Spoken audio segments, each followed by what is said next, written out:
My parents abandoned me in the scorching desert while I was 6 months pregnant. Take a nice walk and relax. My sister laughed as the car sped off, leaving me behind. It'll be good exercise. Her voice faded into the wind. But hours later, when they turned on the TV, they were left speechless. The Arizona summer heat clung to the skin like a living creature, persistently. Melissa Williams felt a small movement in her abdomen as she gazed out the window of her air-conditioned office. "Good morning, little one," she smiled, gently stroking her belly. 6 months pregnant, her body had already changed significantly. On her desk at the accounting firm lay work documents, alongside the latest ultrasound image. Her first child with her husband Greg. She remembered how they both cried when they saw the tiny limbs moving. Every night, Greg would place his hand on Melissa's belly and talk to their unborn child.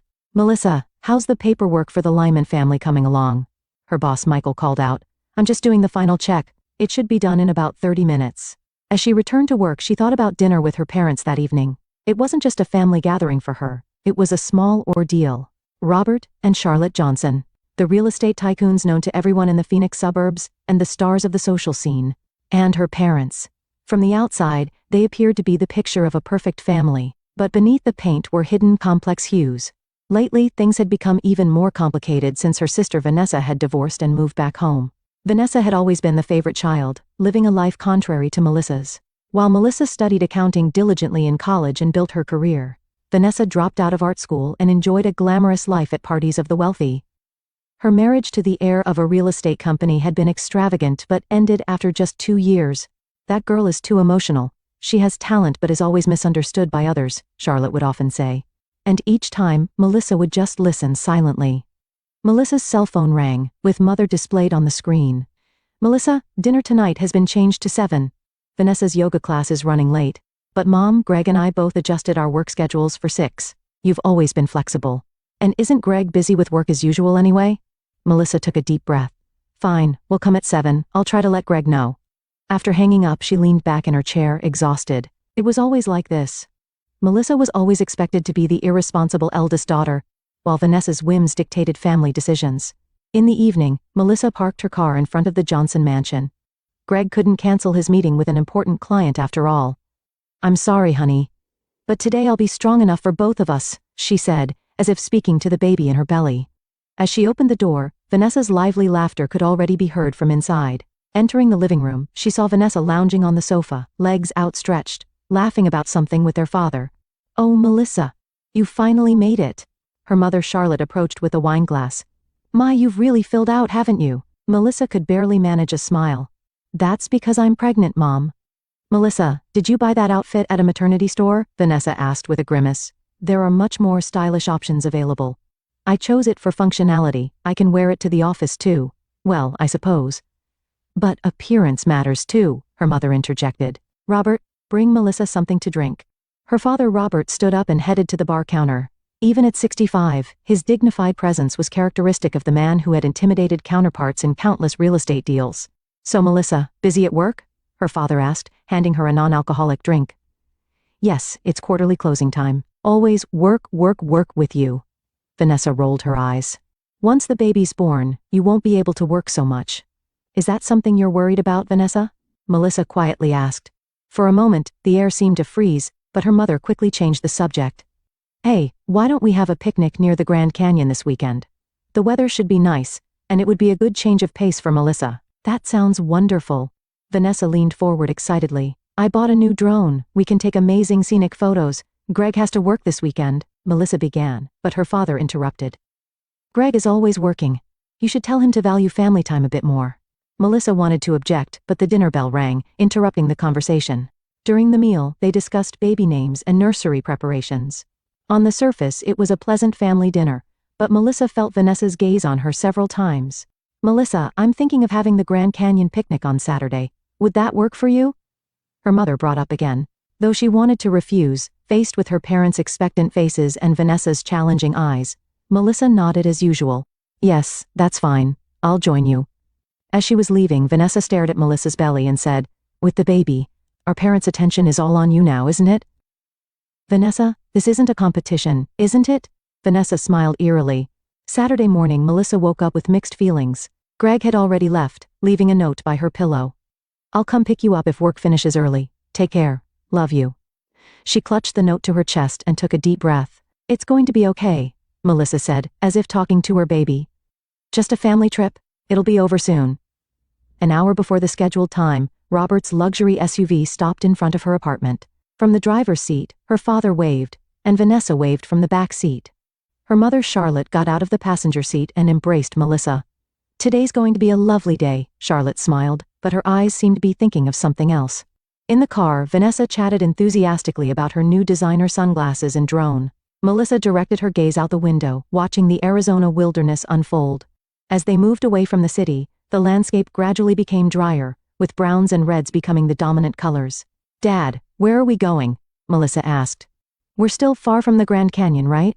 Yes, but there's a spot along the way with amazing views, Robert smiled through the rearview mirror. A secret place I heard about from a tour guide friend. I didn't know about that. Melissa began to feel uneasy. Big sister has no sense of adventure, Vanessa sighed. Always needs everything according to plan.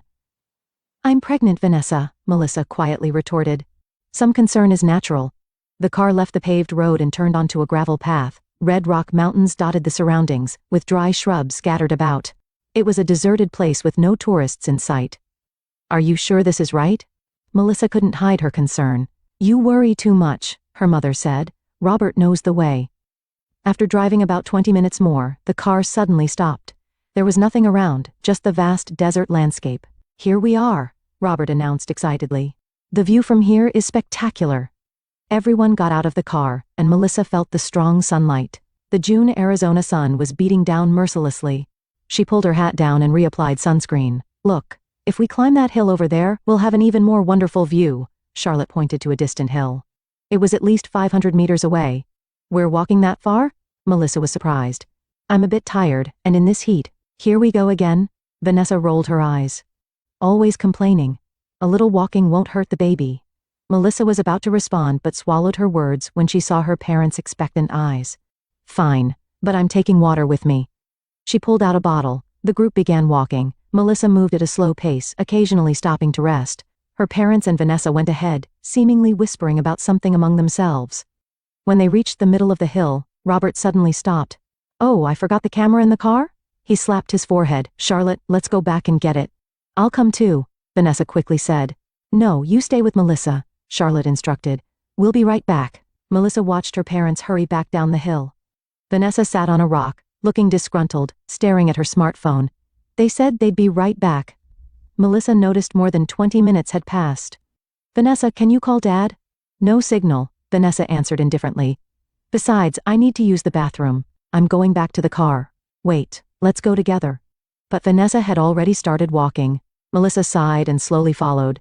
Her knees had begun to ache. In the desert silence, she suddenly heard the sound of an engine. Melissa stopped and listened. The sound grew louder, and she hurriedly climbed the hill. From that vantage point, her heart froze.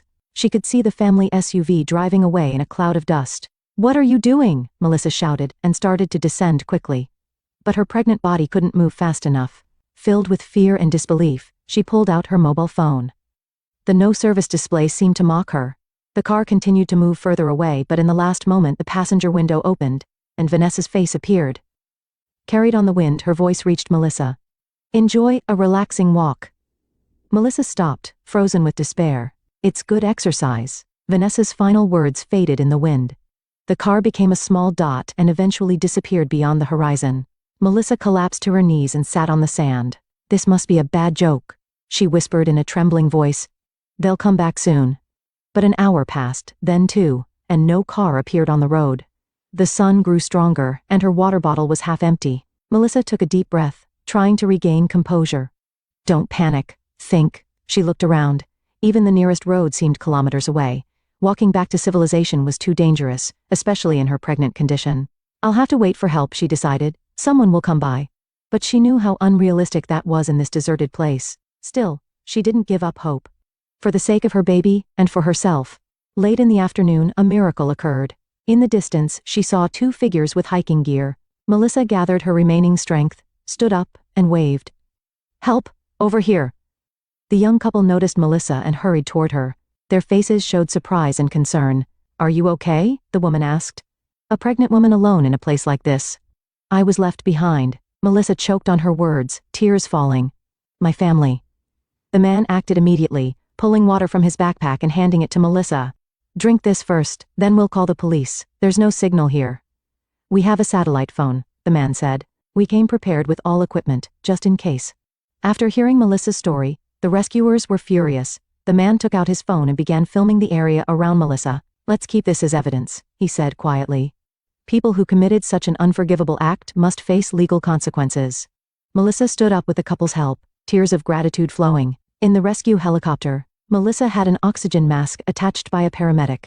Her lips were dry from the arid air and heat, and her skin was reddened by sunburn. Through the helicopter's vibrations, she turned grateful eyes to the couple, Adam and Jessica, who had saved her.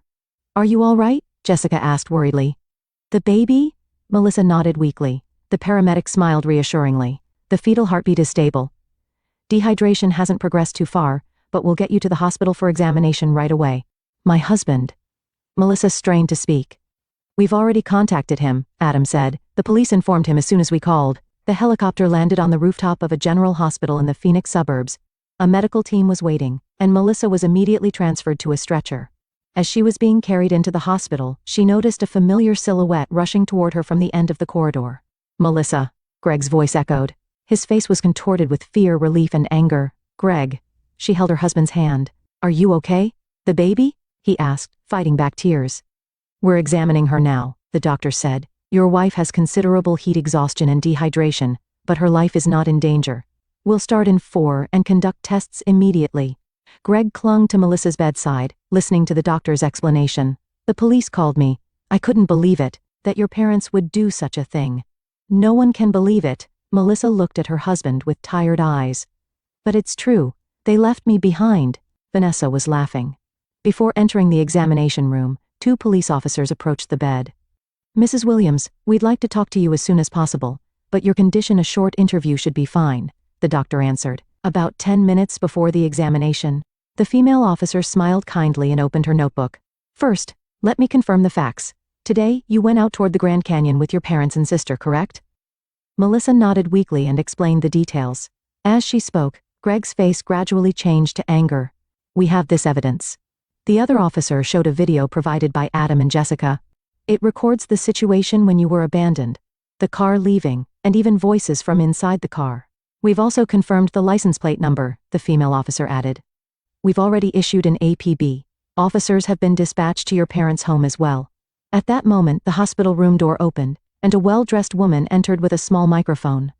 Carol Simons from Channel 12 News. Melissa, regarding this tragic incident. Get out! Greg stood up and yelled. This is a hospital room. As the police officers escorted the reporter out, the doctor sighed. I'm sorry. It seems news of this incident has leaked. What do you mean? Melissa was confused. They probably intercepted the emergency radio, the officer explained. News of a pregnant woman abandoned in the desert by family is a big scoop for them. During the examination, Greg waited in the hallway. He took out his cell phone and dialed a number. Jason? It's Greg. I need your legal advice right away. Yes, it's an emergency. Melissa's parents and sister. He lowered his voice to explain the situation. Meanwhile, media had already begun gathering outside the hospital. The pregnant woman desert abandonment case had instantly become top local news. At the Johnson mansion, Robert, Charlotte, and Vanessa were gathered in the living room. They had returned home late in the afternoon and had immediately showered, trying to return to their normal lives. Any word from Melissa? Robert asked, looking somewhat anxious. Not yet, Charlotte answered while flipping through a magazine. I'm sure Greg went to pick her up. How could she contact anyone from that place? Vanessa laughed. There's no cell service. Maybe the joke went a bit too far, Robert said, looking out the window. Dad, you're worrying too much, Vanessa said. Melissa always finds a way, doesn't she? Besides, there are tourists nearby. Someone will find her soon. You're right, Charlotte agreed. And she's always trying to get our attention. We just taught her a little reality check this time. That's true. Robert finally seemed to relax. Sometimes tough love is necessary. Vanessa lounged on the sofa and picked up the TV remote. It's time for my favorite show. As she changed the channel, a local news program was broadcasting. For the first few seconds, the three watched the screen casually, but suddenly their expressions froze. We repeat, a pregnant woman has been abandoned in the desert by her family on the outskirts of Phoenix. The announcer's voice resonated through the room. The screen displayed the headline "Breaking News, Pregnant Woman Desert Abandonment Case," and showed footage of Melissa being carried on a stretcher from the rescue helicopter. Oh my God. Charlotte's magazine slipped from her hands. Fortunately, a hiking couple discovered the victim and provided appropriate care. Currently, the victim, Melissa Williams, is undergoing examination at the hospital, and there are reports that the fetus has not been significantly affected. They're showing it. She reported us to the police. Vanessa screamed. On the screen, a portion of the video taken by Adam and Jessica was playing. Melissa standing alone in the desert, watching the car leave. And the image of Vanessa leaning out of the car window, her voice carried by the wind. Enjoy a relaxing walk. It's good exercise. Even more damning was that the car's license plate was clearly visible. Police are tracking the suspects and have announced they have already identified them. This cruel act is likely to face serious criminal charges. Silence fell over the room. The three stared at each other, speechless. It was meant to be a joke, Robert said in a trembling voice. Just a lesson for Melissa. That's a lie, Vanessa suddenly shouted. This was all Dad and Mom's plan. I didn't. Be quiet, Vanessa. Charlotte's voice was ice cold. It was a joke. Melissa should understand that. At that moment, the doorbell rang loudly.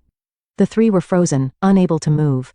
The bell rang again, this time longer and more forcefully. Robert slowly stood up and walked to the door on shaky legs. When he opened it, 2 police officers were standing there. Are you Robert Johnson? One officer asked with a stern expression. Why, yes. Are Charlotte Johnson and Vanessa Johnson also here? What is this about? We'd like all 3 of you to come to the station on charges of assault and abandonment of Melissa Williams. As Robert was about to say something, Vanessa's voice came from behind. It's all Dad and Mom's fault. They planned it. I didn't know anything. The officers looked at Vanessa with cold eyes. We'll discuss that at the station. Outside the house, red and blue police lights flashed, and neighbors began gathering out of curiosity. TV station vans had also arrived, with cameras pointed at the house. As the 3 were put into the police car, Charlotte covered her face in shame. However, Vanessa's eyes still showed a lack of genuine remorse, as if this wasn't quite real to her. It was just a little joke, she muttered quietly. I never thought it would come to this. The interrogation room at the Phoenix police station was a cold, sterile space. Robert sat alone, facing a metal table. His once dignified figure had crumbled, and he looked like an old man with slumped shoulders. Mr. Johnson, I'll ask you again, Detective Parker said calmly. Why did you abandon your pregnant daughter in the desert? It was meant to be a joke.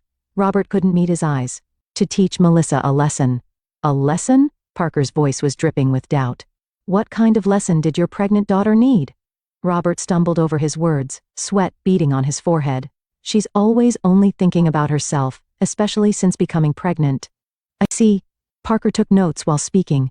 So whose idea was this a joke? Robert fell silent. In another interrogation room, Charlotte was facing female Detective Morris. To be honest, this was Vanessa's idea, Charlotte said, in a trembling voice. Since our daughter became pregnant, Vanessa has been harboring resentment. So you and your husband agreed to a suggestion based on your younger daughter's jealousy? Morris asked coldly. We weren't serious, Charlotte teared up. We planned to go back right away, but before that, those hikers found her. The most volatile reactions came from Vanessa in the 3rd interrogation room. Sitting in her chair, her emotions fluctuated wildly, sometimes angry, sometimes crying, sometimes even laughing. What kind of relationship did you have with your sister? Detective Richards asked. Melissa? Vanessa snorted. She's always perfect, always meets our parents' expectations. Graduated from college, got a nice job, found a nice husband, and now even a baby. You were jealous. No. Vanessa suddenly raised her voice. Just, she always gets all the attention. Especially since she got pregnant, our parents talk about nothing but her. How's Melissa's baby? We need to prepare Melissa's room. Her voice broke, and tears streamed down her face. I didn't mean to hurt her, I just wanted to scare her. You meant to just scare a pregnant woman by abandoning her in the scorching desert? Richards asked with an incredulous expression. I thought someone would help her right away. Vanessa cried out. Besides, Melissa always figures things out. I just wanted some time when my parents would pay attention to me. At the hospital, Melissa was resting. Tests confirmed that there were no serious effects on her or the fetus. Greg sat beside her, holding her hand. I spoke with a lawyer, Greg said quietly. With the clear evidence, charges are certain. You mean, sue my family? Melissa's voice was mixed with complex emotions. What they did is a crime, Melissa, Greg said gently but firmly. Your life and our baby's life were in danger. There was a knock on the hospital room door, and Detective Parker entered. How are you feeling? He asked with concern. Much better, Melissa answered. My family. All being questioned, Parker sat down. Frankly, this case is very serious. Assault on a pregnant woman, abandonment. The state prosecutor is showing significant interest. The punishment, prison time is possible, but considering their lack of prior records and family relations, a suspended sentence is more likely, Parker said carefully. However, a restraining order will probably be issued. Melissa nodded silently. Her heart was in turmoil. Anger, sadness, and strangely, a bit of relief. A sense that the family's long distorted relationships were finally being resolved. A week after the incident, preliminary hearings began. The courtroom was packed with reporters, and the desert pregnant woman abandonment case had gained national attention. Melissa and her husband entered with their lawyer. On the opposite side were her parents and Vanessa. Gone was their dignified appearance. All three looked exhausted and frightened.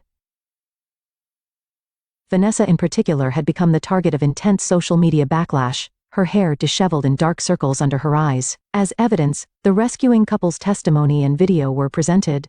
Vanessa's voice saying, "Enjoy a relaxing walk," echoed in the courtroom, drawing gasps from the gallery. Particularly shocking were the messages found on Vanessa's smartphone during the investigation. 2 weeks before the incident, she had been proposing to lessen. Looking at these messages, the premeditation is clear, Prosecutor Anderson said. This wasn't just a joke, but a deliberate act based on jealousy and resentment. Melissa's lawyer Jason stood up. My client was betrayed by her family and put in mortal danger. The psychological trauma she has suffered is immeasurable. However, she is still on the path to recovery. Through this trial, we ask that her safety and that of her child be the highest priority. The judge, considering the seriousness of the case, set bail for the 3 defendants and determined the trial schedule. Roberts' real estate company received a flood of cancellation calls. We don't want to do business with your company. We can't do business with someone who doesn't value family, many customers said. Charlotte's social club suspended her membership for violation of moral standards. Former friends avoided her, and all invitations were canceled. The reaction to Vanessa was the most severe. Her social media accounts were flooded with thousands of condemning comments, and her photos were shared with tags like worst sister and pregnant woman abuser. Her divorce was also exposed, and in an article where her ex-husband gave an anonymous interview, he stated, "Her self-centered personality was also a problem in our marriage." Melissa watched these events from afar while recovering at home. Greg had adjusted his work schedule to be with her as much as possible.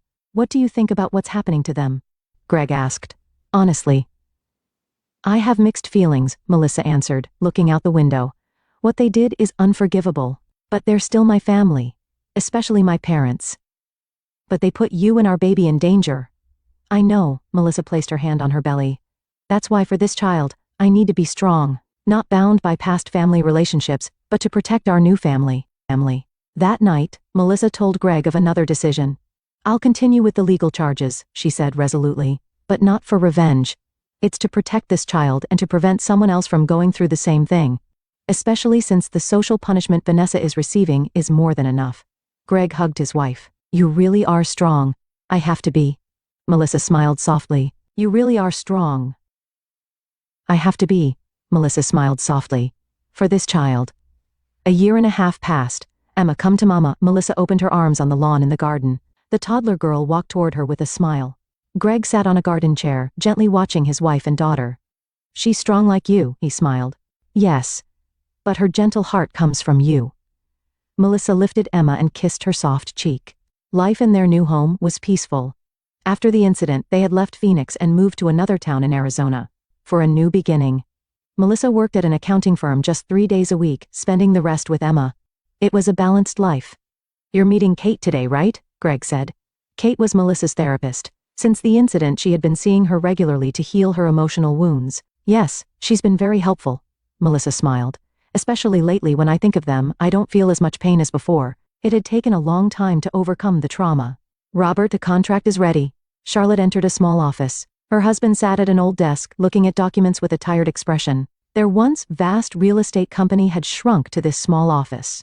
Most of their high-end clients had left, and those who remained were either unaware of the rumors due to business relationships or simply didn't care. Thank you. Robert nodded slightly. His hair had turned completely white, and his back was hunched. Charlotte had changed too. The former queen of social circles now wore plain clothes with minimal makeup. Her friends had abandoned her, and making new friends was difficult. Their names were infamous locally, and Googling them still brought up articles about the desert pregnant woman abandonment case at the top of the results. Any word from Vanessa? Robert asked. Just the weekly phone call, Charlotte sighed. She says she still can't leave her apartment. Vanessa's situation was the most miserable. Unable to recover from the trauma of social backlash, she had fallen into depression. Finding employment was difficult, and she lived solely on financial support from her parents. She feared going outside and relied on delivery services for daily living. She had received several interview requests from media but declined them all. The trial results were as many had expected. Vanessa received a suspended sentence, and her parents were ordered to pay substantial damages. A restraining order against all three was issued, preventing them from approaching Melissa and her family. Melissa's daughter is 10 old now, isn't she? Charlotte asked quietly. Have you ever seen a picture? No. Robert shook his head sadly. We don't have the right to see our granddaughter's face. Melissa was shopping at the supermarket, pushing a cart through the vegetable aisle. Emma sat in the child's seat of the cart, playing with her mother's hair with her small hands. Do you like broccoli? Melissa asked, and Emma responded with a smile. As she turned into the next aisle, she locked eyes with a familiar figure. It was Vanessa. Thin, pale, and with all her former glamour completely gone. For a moment, they both stood frozen. Vanessa's eyes moved to Emma, and tears welled up. Melissa, she said in a trembling voice. Vanessa, Melissa replied calmly. After a long silence, she added, How are you? I am. Vanessa stumbled over her words. Is she your daughter? Melissa nodded. Emma, Vanessa wiped her eyes with a shaking hand. She looks like you. Yes. Melissa, I not now, Melissa said quietly. I'm taking Emma away. She turned the cart around and headed to another aisle. In her heart, for the first time, she felt pity rather than anger toward her sister. That night, when she told Greg about the encounter, he asked worriedly, Were you okay? Yes, Melissa answered, looking at the starry sky outside the window. Strangely, I was able to remain calm. She's broken. Can you forgive her? It's not about forgiveness. Melissa gazed at her daughter's bedroom. I'm moving forward. They remain prisoners of the past. That might be their greatest punishment. She took a deep breath. I have a loving husband and daughter. I found a real family, something they couldn't take away from me. Outside the window, stars shone in the new moon night sky, the beginning of a new lunar cycle. Melissa's life, too, had begun a new cycle. She had grown stronger from past pain and learned to love family in the true sense. And far away, her parents and Vanessa spent their days in regret, thinking of what they had forever lost through their cruel actions.